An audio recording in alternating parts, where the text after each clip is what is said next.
อนแจ่มจันผู้สาวแฟนวางพันน้องนั้นอยู่กับผู้ใดแต่งงานยังสาวดังวังเมืองสำใต้คนงามสาวเมือง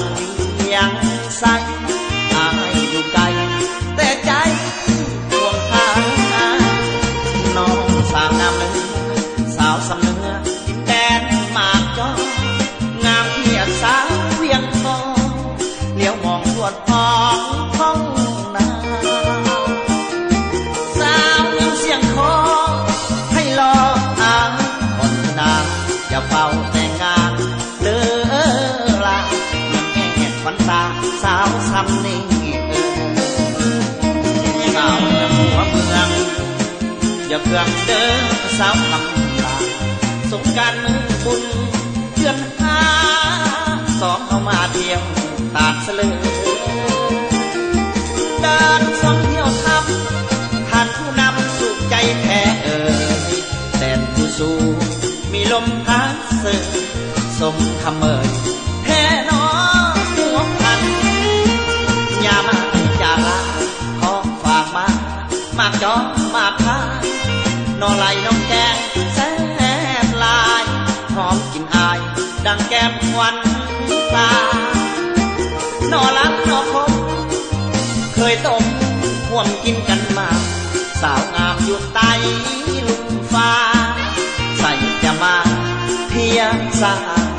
วหัวพัน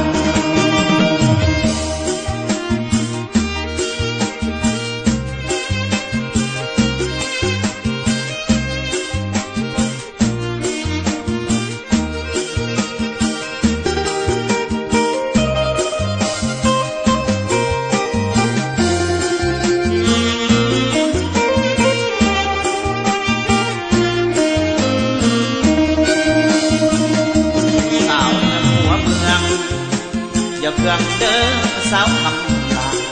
สงการมือบุญเพื่อนหา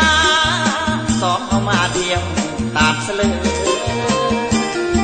เดินสองเที่ยวทับท่านผู้นำสุขใจแท้แดนผู้สู้มีลมพัดเสือสมคำเอ่ยแท้น้อหัวพันอย่ามาจาลาขอฝากมามากจอมากพานอไหลน้องแกงแซ่บลายหอมกลิ่นอายดังแก้มควันตา